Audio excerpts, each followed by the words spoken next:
62세 박몽룡 집사가 22살의 나이차를 극복하고 젊은 40세 여성 오춘향과 은밀한 밤을 보낸 후 재혼할 수 있었던 스테로이드의 힘은 과연 무엇일까요?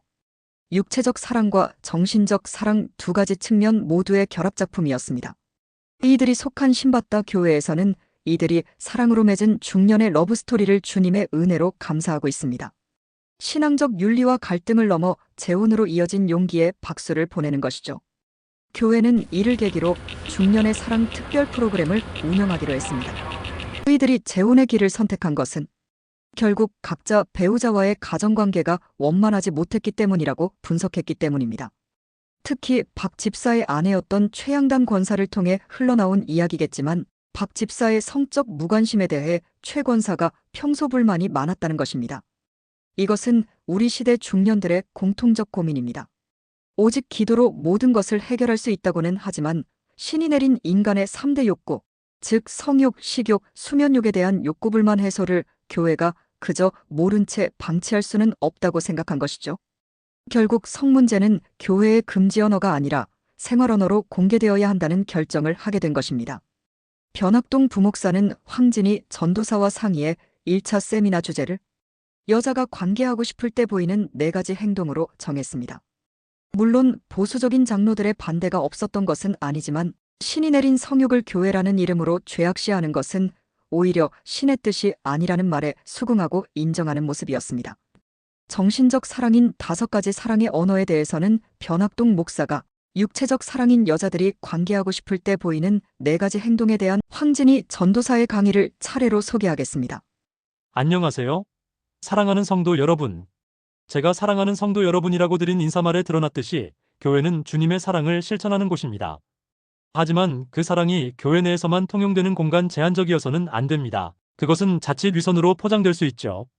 사회생활하는 모든 곳, 직장이나 학교는 물론 동창회, 향후회 등 이런저런 작은 모임에서도 사랑은 보편적으로 거론되고 논의되어야 합니다.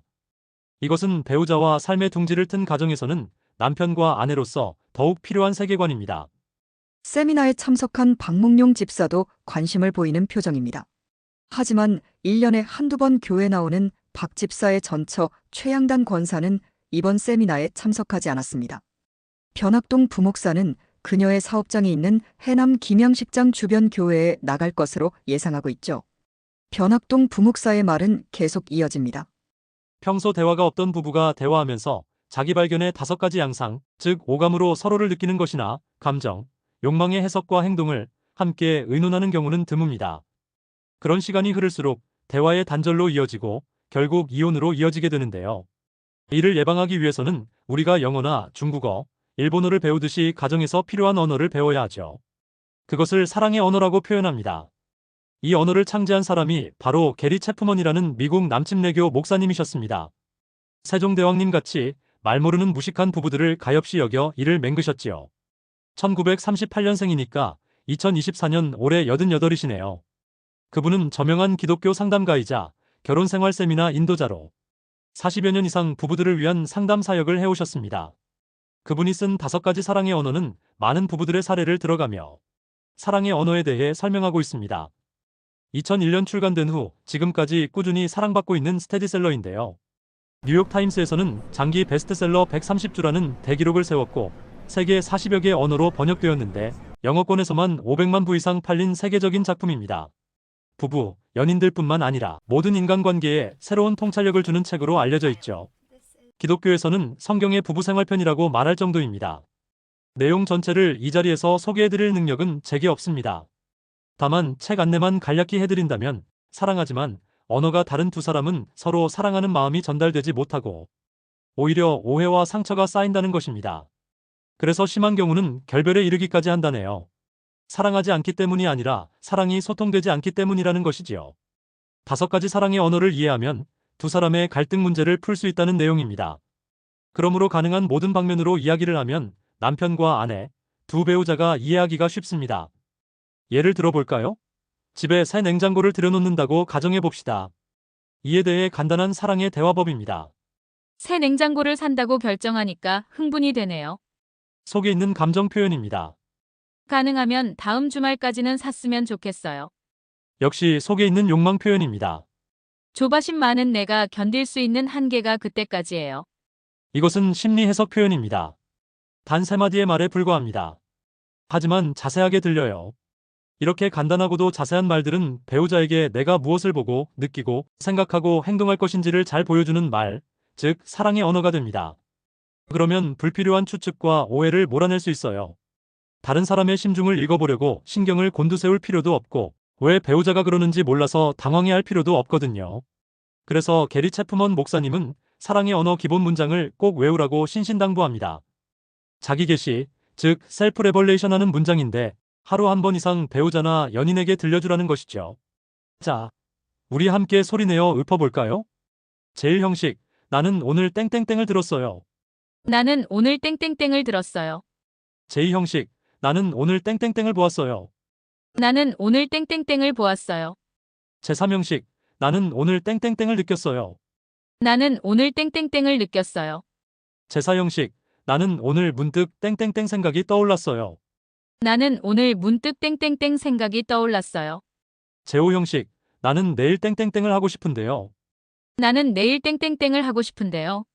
게리 체프먼 목사님은 이 5형식 문장만 잘 활용하면 사랑의 언어를 쉽게 배울 수 있고 석 달 열흘만 실생활 활용하면 거의 원어민 수준이 된다고 합니다.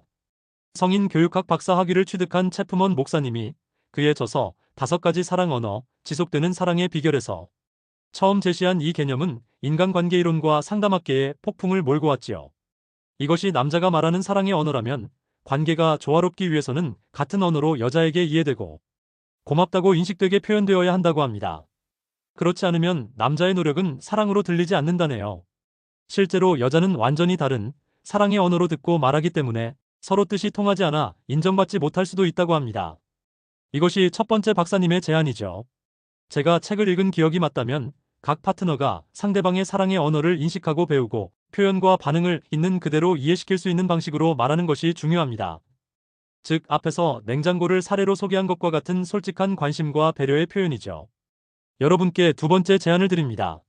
즉, 잠재적 파트너와의 진도가 많이 나가기 전에 1년의 테스트를 통과해야 한다는 의견인데 이것은 감정적 판단의 실수를 줄이는 이성적이고 논리적인 검증 과정이라 생각됩니다. 저는 배우자에 대한 평가는 성실성과 성격이 기본이라고 생각하죠. 그렇게 상대방으로부터 평가를 받으려면 자신 스스로를 되돌아보고 부족한 점을 채우려는 노력도 필요합니다. 그러나 내가 사랑받고 싶은 사람으로부터 어떤 테스트를 받을 수 있다는 것에 반감을 가질 수 있어요. 그렇지만 그 같은 자세는 로맨스에 대해 꽤 오만하고 음치적인 접근 방식처럼 보입니다. 파트너와의 사랑이 인생의 승부일 수도 있는데 그런 자세로는 사랑에 큰 성공을 거두지 못할 것이라고 생각합니다. 또한 요즘같이 급격한 산업 구조의 변화, 이를테면 인공지능과 첨단 로봇 시대에서는 생계조차 책임질 수 없는 경우가 갑자기 발생할 수도 있다는 점도 주의사항으로 언급하고 싶습니다. 어느 날은 훌륭한 직장을 다니며 빵빵하게 순항하고 있을 수 있고 앞으로의 커리어 경로가 명확하다고 생각할 수 있겠지만 그 모든 것은 문자 그대로 하루아침에 무너질 수 있습니다. 어느 단계에서든 사람의 삶을 가볍게 보고 핸드폰에 스냅샷으로 찍으려는 것과 같은 시도는 매우 위험한 태도입니다. 우리는 미국 사람을 만났을 때 영어를 쓸 수 있으면 좋겠죠. 물론 그 사람이 한국말을 알면 한국말로 하면 됩니다. 마찬가지로 일본 사람이나 중국 사람과 대화할 때 서로 통하는 말이 있다면 대화하기가 수월합니다. 문제는 가장 가까운 배우자와의 대화가 말 모르는 중국 사람이나 일본 사람과 같이 서로 다른 불통의 언어를 사용하는 경우입니다. 서로 통할 수 있는 사랑의 언어를 배우고 익혀 서로의 말뜻을 알아듣고 이해하라는 것입니다. 물론 사랑의 개념이나 실천 규칙은 각자 다를 수 있기 때문에 오늘 성도님들에게 특정한 구애 방식, 즉 기독교적 사랑을 일방적으로 추천하려는 것이 아닙니다. 그것은 예배 시간에 담임 목사님이 해주실 거고요. 저는 어떠한 인간관계 방식도 성공적이고 평생 지속되는 사랑을 보장할 수는 없다는 점도 말씀드립니다. 사랑의 언어학에서 자기 계시, 즉 셀프 레벌레이션은 매우 중요한 개념입니다. 그것을 익혀야 나 자신이 어디에 있고 어디로 가는지를 알 수 있어요. 또한 내가 사랑하는 사람은 어디쯤에서 나를 보고 있는지도 알 수 있지요. 사람들은 삶의 과정에서 변화합니다. 그들은 수년에 걸쳐 경험한 다양한 성공과 실패의 교훈과 효과성으로 자신에게 일어나는 많은 일들을 처리합니다. 저는 가장 오래 지속될 가능성이 큰 관계는 함께 삶을 구축하는 기본적 접근 방식 또는 세계관이나 철학에 대한 기본 합의가 중요하다고 생각합니다. 어렵게 들리시나요? 쉽게 말씀드리면 남편과 아내, 아니면 현재 사랑한다는 사람끼리는 서로에 대한 이해와 연민이 있어야 한다는 것이죠. 그래야 포용과 배려에 기반한 관계가 나타난다고 생각합니다. 일단 냉장고 대화법을 이해하시고 사랑의 언어 5형식 문장을 달달달달 외우십시오. 제 말씀은 여기까지입니다. 다음은 황진이 전도사님께서 여자가 관계하고 싶을 때 보이는 4가지 행동, 즉 여자가 자고 싶다고 보내는 육체의 언어를 주제로 말씀드리겠습니다. 변학동 부목사의 강의 말씀에 공감하는 박수가 컸습니다. 평소 보여준 엄숙한 교회의 문법과 말투는 아니었습니다. 성경 속 사랑 말씀은 목사님 설교 시간에 맡기겠다면서 허심탄회하게 미국 남침내교 게리 체프먼 목사님의 5가지 사랑의 언어를 소개하셨죠. 40세 오춘향 자매와 최근 재혼한 62세 박몽룡 집사님도 많이 수긍하는 표정입니다. 이어서 황진이 전도사가 강단에 나왔습니다. 예쁘면서도 당당한 모습입니다. 앞에서 변학동 목사님께서 정신적인 사랑의 기술을 말씀해 주셨습니다. 저도 사랑의 기술을 말씀드릴 건데 제 말씀의 주제는 변학동 목사님에 비해 수준이 낮은 육체적 사랑 기술입니다. 수준이 낮으니까 하지 말까요? 황진이 전도사가 일단 어그로를 끌었는지 성도들 자리 여기저기서 아니요 하세요. 육체적 사랑이 더 수준이 높아요 하는 웅성거림이 들려옵니다. 평소 엄숙하고 거룩한 예배당 분위기에서 벗어나 비교적 홀가분하고 자유스러운 모습들을 보이네요. 함께 들어보겠습니다. 여러분, 인간의 3대 욕구는 일반적으로 식욕, 수면욕, 성욕으로 알려져 있지요. 성욕은 본능적인 욕구로 모든 사람이 가지고 있는 자연스러운 감정이에요. 그런데 여성들이 문제예요. 많은 사람들이 연애를 할 때 남성만이 성적인 욕구를 강하게 느낀다고 생각하는 경향이 있거든요. 사실 여성들도 남성과 같은 정도의 성욕을 갖고 있답니다. 단지 사회적 시선이나 편견 때문에 자신의 욕구를 숨기거나 억누르는 경우가 있을 뿐이죠. 즉, 성욕이 강한 여성일지라도 남성과의 관계에서 자신의 욕구를 솔직하게 드러내는 것이 쉽지 않아요. 그래서 여성들은 남성에게 미묘한 신호를 보내어 그들의 관심을 끌려는 경향이 있죠.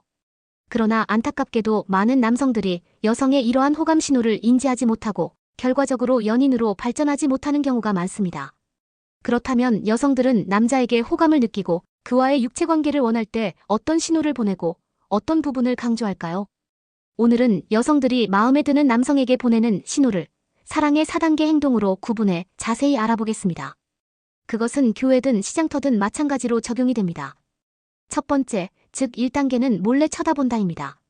힐끔힐끔 엿보는 것이죠. 여성들은 마음에 드는 남성이 있더라도 처음부터 적극적으로 다가가지는 않습니다. 그들은 좋아하면서도 이를 숨기고 대개는 무의식적으로 행동하게 됩니다. 이러한 행동을 우리는 내숭이라고 부르곤 하죠. 남성들이 이러한 신호를 놓치면 연인으로 발전할 수 있는 기회를 잃을 수도 있습니다. 가장 흔한 호감 표현 중 하나는 남성을 유심히 바라보는 것인데요. 그러나 대부분의 여성들은 소심한 편이라 남자의 시선을 반사받거나 느끼면 무언가 들킨 듯 시선을 피하는 경향이 있죠.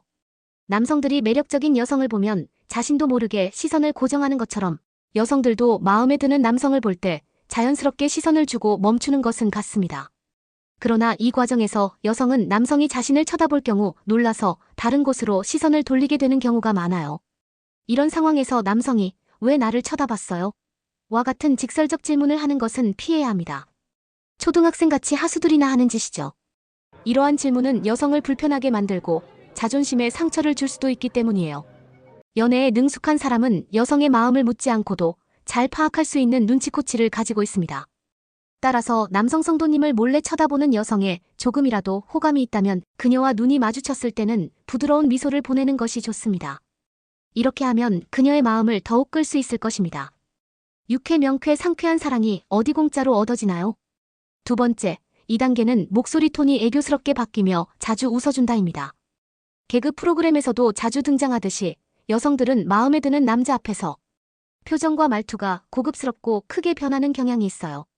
특히 애교 섞인 목소리로 말하거나 평소보다 높은 톤의 대화로 변하게 되는데 이는 그 남자에게 자신의 여성성을 어필하기 위한 자연스러운 행동입니다. 진화심리학적으로 보면 남성은 여성성이 강조된 여자에게 끌리는 경향이 있으며 여성들은 이러한 본능을 스스로 잘 알고 있는 것이죠. 여성이 남성의 관심을 끌기 위해 가장 효과적인 방법 중 하나는 바로 웃는 것인데요. 밝고 매력적인 미소는 섹시함을 느끼게 할 수 있는 강력한 요소죠. 웃는 것은 인간의 기본적인 감정 표현으로 긍정적인 느낌을 유도하며 상대방에 대한 매력을 높여준다는 연구 결과도 있습니다. 만약 여성이 평소보다 과도하게 애교를 부리거나 자주 웃는다면 이는 분명히 남자에게 섹스 어필을 하고 있는 신호입니다. 하지만 평소에도 애교가 많고 여성스러운 성격을 가진 여성을 만나면 그녀의 속마음을 파악하기가 쉽지 않을 수 있어요. 따라서 그녀가 평소와 다른 말투와 표정을 짓고 있는지를 관찰하는 것이 중요합니다. 주변 사람들과의 행동을 통해 그녀의 태도를 파악할 수도 있어요. 만약 서로 만난 지 얼마 되지 않아 그녀의 평소 행동을 알기 어렵다면 식당이나 카페에서 그녀의 행동을 주의 깊게 살펴보세요. 종업원이나 다른 사람들과의 상호작용에서 특별히 애교를 부리거나 웃음이 많은 것이 아님에도 불구하고 그런 모습으로 당신을 쳐다보는 행동이 관찰된다면 이는 그녀가 당신에게 특별한 감정을 느끼고 있다는 신호일 수 있어요. 이러한 변화는 그녀가 당신과의 관계에서 야릇한 분위기를 형성하고 싶어 한다는 것을 의미합니다. 물론 말투와 표정만으로 모든 것을 확신하기는 어려울 수 있기 때문에 다른 신호들과 함께 종합적으로 판단하는 것이 좋아요. 다양한 요소를 고려하여 그녀의 마음을 이해하고 긍정적인 관계로 발전시킬 수 있는 기회를 잡아보세요. 세 번째, 3단계는 목덜미를 보여준다입니다. 1단계에 이어 2단계를 거친 후 본격적으로 육체적 어필을 하는 단계입니다. 여성들은 호감이 가는 남자 앞에서 자연스럽게 고개를 기울이거나 목선을 드러내는 행동을 자주 보입니다. 그렇다면 왜 목덜미를 보여주는 것이 호감의 신호로 작용할까요? 미국의 의사소통 전문가인 토냐 라이먼에 따르면 여성은 좋아하는 남성에게 무의식적으로 목 옆부분을 드러내는 경향이 있다고 합니다. 목은 우리 몸에서 중요한 혈관이 지나가는 부분으로 이처럼 민감한 부위를 보여주는 것은 상대방에 대한 두려움이 없음을 나타내는 신호입니다. 내 목을 내놓을 만큼 너를 사랑한다는 잠재의식의 돌출이죠. 즉, 여성들이 머리카락을 귀 뒤로 넘기며 목선을 드러내는 행동은 자신의 매력을 어필하기 위한 의도적인 행동으로 볼 수 있어요. 이러한 행동은 심리적으로 무장해제된 상태에서 나타나는 무의식적인 표현이라고 할 수 있답니다. 여성의 신체 언어는 그녀의 속마음을 숨기지 못하게 만들며 호감을 느끼는 남자 앞에서는 다른 사람들과 있을 때와는 확연히 다르게 행동하게 되는 것이죠. 그들은 상대에게 온전히 집중하거나 긴장하여 안절부절 못하는 모습을 보이기도 하며 머리카락을 넘기거나 꼬는 행동을 자주 하게 됩니다. 이러한 행동은 여성이 가슴이 설레거나 긴장했을 때 무의식적으로 나타나는 것인데요. 또한 상대와 대화하는 동안 지속적으로 머리카락을 만지거나 당신이 나타날 때마다 긴장하며 바라보는 모습, 심지어 자신의 입술을 핥는 행동이나 얼굴이 발그레해지는 현상도 관찰될 수 있습니다. 이러한 여러 행동들은 그녀가 더 이상 자신의 마음을 숨기지 못하고 있다는 신호로 해석될 수 있습니다. 하지만 주의할 점이 있어요. 많은 여성들이 남성보다 머리카락이 긴 경우가 많기 때문에 음식을 먹을 때 습관적으로 머리카락을 뒤로 넘기는 경우도 있답니다. 따라서 특정 상황에서만 머리를 넘기고 다시 원래대로 돌려놓는다면 이는 호감의 신호가 아닌 단순한 습관일 수 있으니 오해하지 않도록 주의해야 합니다. 이렇게 다양한 신호들을 잘 이해하고 해석하는 것이 중요해요. 네 번째, 즉 마지막 단계는 쇄골이나 가슴골을 보여주는 행동입니다. 본격적으로 유혹하는 단계에 온 거죠. 여성들은 종종 호감이 가는 남성에게 쇄골이나 가슴골을 노출하는 행동을 보입니다. 일반적으로 남성들은 나이가 들면서 성욕이 감소하는 경향이 있지만 흥미롭게도 여성들은 중년이 되어 갈수록 성욕이 증가하는 경우가 많거든요. 심리학자 데이비스 부스 교수는 이 현상을 다음과 같이 설명합니다. 여성들은 다른 남성과의 관계에 대한 욕구가 생겨도 임신에 대한 두려움 때문에 행동에 옮기기 어려운 경우가 많다고요. 그러나 40대가 되면 폐경기가 가까워지면서 임신 가능성이 줄어들고 자녀들이 어느 정도 성장하여 육아의 부담도 덜해지는 경향이 있습니다. 결과적으로 40대의 여성들은 생물학적, 심리학적으로 바람을 피울 여유가 생기게 됩니다. 그래서 중년 여성들이 바람을 피우는 경우가 많아지는데 이는 남성들이 젊은 여성보다 중년 여성과의 관계가 더 수월하다는 것을 시사합니다. 하지만 중년 여성이라 할지라도 자신의 성욕을 직접적으로 드러내는 것은 쉽지 않아요. 이는 진화 심리학적으로 수동적인 행동에 익숙한 여성의 본능 때문이지요. 여성들은 직접적으로 오늘 하고 싶어라고 말하기보다는 간접적인 신호를 통해 남성이 알아차리기를 바랍니다. 특히 성적 욕구가 강해질 때 여성들은 시각적인 요소를 활용하여 자신을 어필하려고 하죠. 에스트로겐이 분비되면 경쟁심이 높아져 남들보다 더 예뻐 보이고 싶어 하므로 화장을 짙게 하거나 노출이 있는 옷을 입는 경우가 많습니다. 그럴 때 여성들은 깊게 파인 원피스나 몸에 딱 붙는 셔츠를 선택하여 가슴골을 드러내는 경우가 많아요. 하지만 이러한 노출이 효과적인 작전이 되려면 가슴이 크지 않으면 안 되고 너무 노골적일 경우 역효과를 불러일으킬 수 있죠. 그래서 경험이 많은 여성들, 즉 선수들은 오히려 겸손하게 쇄골이 드러나는 정도의 옷을 선호한다고 해요. 이것이 남성들에게 더 자극적이고 매력적으로 다가갈 수 있다는 계산이기 때문입니다. 남성들은 여성의 가슴골이나 쇄골을 보는 순간 쉽게 매료되기 때문에 여성이 이러한 의도를 가지고 깊게 파인 옷을 입고 나온다면 이는 그녀가 당신에게 특별한 매력을 발산하고 있다는 신호입니다. 따라서 데이트 중에 여성이 쇄골이나 가슴골을 드러내는 옷을 입고 있다면 이는 그녀가 당신에게 관심이 있다는 것을 의미하니 그 신호를 잘 캐치하고 적극적인 행동을 취하는 것이 좋습니다. 오늘의 영상을 통해 여성들이 보내는 은밀한 성적 신호를 조금 더 이해하셨나요? 사랑과 관계는 끝없는 배움의 여정이라고 합니다. 여러분의 경험은 어떠신가요? 비슷한 상황을 겪으셨거나 궁금한 점이 있다면 꼭 아래 댓글로 남겨주세요. 다 함께 사랑 이야기를 나눌 때 새로운 통찰이 생길 수 있답니다. 다음 영상에서는 좀 더 알찬 정보로 찾아뵙겠습니다. 여러분들의 구독과 좋아요, 알림 설정은 더 깊고 흥미로운 주제를 다룰 수 있는 원동력이 됩니다. 앞으로도 함께 사랑과 소통의 기술을 배워나가요. 다음에 다시 뵙겠습니다.